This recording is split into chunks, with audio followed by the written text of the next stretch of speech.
First of all, good evening to all of you, my dear student. Now we discuss today in the molecular orbital theory. One topic is how diamagnetic and paramagnetic character in the molecule. आज हम जो है molecular orbital theory में एक diamagnetic और paramagnetic character को कैसे define करेंगे, इसको हम थोड़ा सा समझेंगे। तो ये जो है इनऑर्गेनिक केमिस्ट्री में एक थ्योरी है जिसका नाम है मॉलिक्यूलर ऑर्बिटल थ्योरी। उसी थ्योरी में जो है यह मॉलिक्यूल जो का एक्सप्लेन किया जाता है डायमैग्नेटिक और पैरामैग्नेटिक प्रॉपर्टीज। तो आज हम जो है इसी को थोड़ा सा समझेंगे। तो पहले हम जो है क्वेश्चन समझते हैं क्या है कि why O2 is paramagnetic but N2 is diamagnetic, explain why. Question कह रहा है कि आपका ऑक्सीजन पैरामैग्नेटिक होता है लेकिन N2 हमारा डायमैग्नेटिक होता है, ऐसा क्यों होता है। क्वेश्चन में ही आंसर है कि पहले से ही बता दिया गया कि O2 हमारा पैरामैग्नेटिक ही होगा और N2 हमारा डायमैग्नेटिक ही होगा। आपको बताना है कैसे। तो सबसे पहले हम क्या करते हैं कि अकॉर्डिंग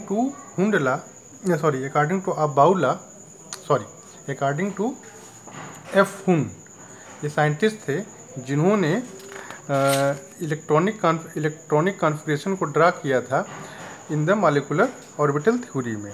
तो उन्होंने जो है एक सीरीज़ दिया था, उस सीरीज़ के आधार पे हम ये डिसाइड करते हैं कि इलेक्ट्रॉनों की फीलिंग कैसे होगी। तो सबसे पहले उन्होंने एक चीज़ बताई थी कि जब इलेक्ट्रॉनों की संख्या 14 या 14 से कम होगी तो फिर सीरीज जो है यहाँ पे सिग्मा स्टार 2s के बाद आप देखें सिग्मा 2p जेड आया है। तो यदि इलेक्ट्रॉनों की संख्या 14 या 14 से कम होगी तो सिग्मा 2p जेड ये आगे हो जाएगा और पाई 2px और पाई 2py ये पहले हो जाएगा सिग्मा स्टार 2s के बाद। लेकिन जब इलेक्ट्रॉनों की संख्या 14 से ज़्यादा होगी तो एज इट इज जो सीरीज बनाई गई है ऐसे फॉलो होगा, मतलब सिग्मा स्टार 2s के बाद सिग्मा 2p जेड आ जाएगा, बाकी एज इट इज ऐसे ही रहेगा। तो यहाँ पे आप देखेंगे कि सबसे पहले दो मॉलिक्यूल हमको दिए गए हैं, एक O2 है एक N2 है। तो सबसे पहले N2 को हम बनाते हैं, O2 के बारे में बताते हैं। O2 जो है इलेक्ट्रॉनिक कॉन्फ़िगरेशन अगर हम ड्रा करेंगे तो यहाँ पे आप देखेंगे कि दो मॉलिक्यूल हैं, दो एटम हैं ऑक्सीजन के, और यह जो है O2 बना है। जब दोनों एटम में इलेक्ट्रॉनों की संख्या को काउंटिंग करेंगे तो दोनों के पास टोटल नंबर ऑफ इलेक्ट्रॉन जो है वह 16 हो जाएंगे और 16 के अकॉर्डिंग हम जो है इलेक्ट्रॉनिक कॉन्फ़िगरेशन ड्रा करेंगे।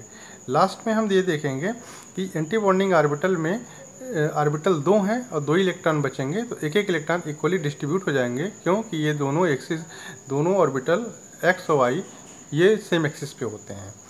अब इसके बाद हम यहाँ से बॉन्ड ऑर्डर निकाल लेंगे according to electronic configuration of the oxygen molecule. तो Nb और Na इसको समझिए। Nb का मतलब होता है number of electron in bonding molecular orbital and number of electron in the anti bonding molecular orbital. जहाँ पे स्टार नहीं बना है इस सीरीज में वह Nb का है और जिसमें स्टार बना है वह Na का है।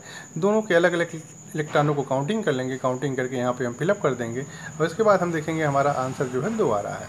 इसका मतलब ये हुआ कि the number of bond between 2 O2 atom in oxygen molecule is 2, it is called the structure. इसी को हम स्ट्रक्चर भी कहते हैं।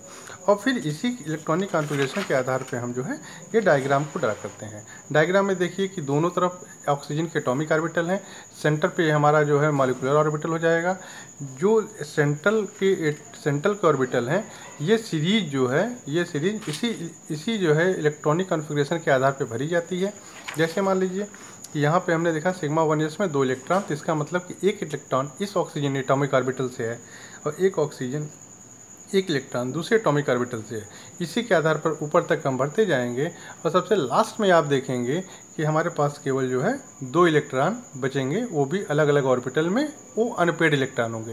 तो on the basis of unpaid electron we can say that the oxygen molecule is a paramagnetic in the character. अब इसके बाद हम देखिए कहते हैं N2 का हम जो है इलेक्ट्रॉनिक कॉन्फ़िगरेशन ड्रा करेंगे। अब यहाँ पे देखिएगा सिग्मा स्टार 2s के बाद पाई के ऑर्बिटल आ गए, जबकि यहाँ पे आप देखेंगे सिग्मा स्टार 2s के बाद 2p जेड के ऑर्बिटल आ गए। यही बेसिक अंतर होता है, इसी को समझना होता है।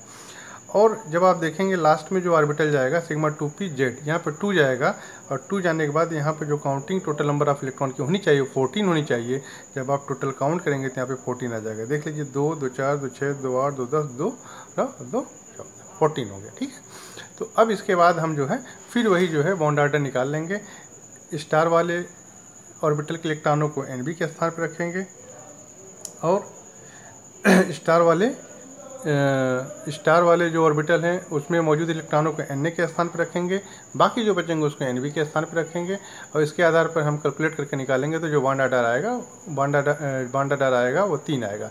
इसका मतलब 3 जो होगा वो 2 नाइट्रोजन एटम के बीच का बॉन्ड होगा और ये कोवेलेंट बॉन्ड होते हैं और इसी को हम स्ट्रक्चर बोलते हैं। डायग्राम के लिए बात करेंगे तो एज इट इज डायग्राम वैसे ही बनेगा जैसे आपने O2 का बनाया था। O2 के डायग्राम में भी यहाँ आप देखिए एक चीज़ भूल गई है, ये एनर्जी बना लीजिएगा। एनर्जी ऊपर की तरफ बढ़ती रहती है।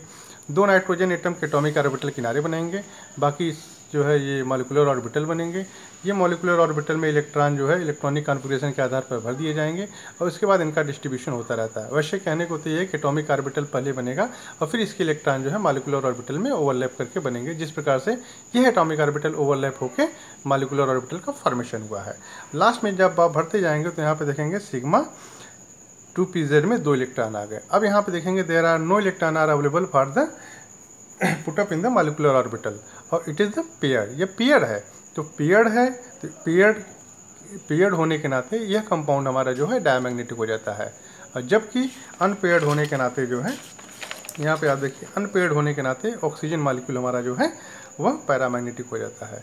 यही समझना था। तो अनपेयर्ड और पेयर्ड, यदि हमारे पास लास्ट जो हायर मॉलिक्यूलर ऑर्बिटल है वहाँ पे इलेक्ट्रॉन अनपेयर्ड है तो हम कह सकते हैं कि कंपाउंड हमारा जो है वह पैरामैग्नेटिक है। जबकि यहाँ पे देखेंगे कि N2 में लास्ट ऑर्बिटल जहाँ पे इलेक्ट्रॉन पाया जा रहा है यदि वह वहाँ पे पेयर्ड है तो हम कह सकते हैं कि ये कंपाउंड हमारा डायमैग्नेटिक इन द नेचर होगा। मुझे आशा है कि आपको आसानी से समझ में आ गया होगा। तो thank you for the visit and listen my videos. Thank you.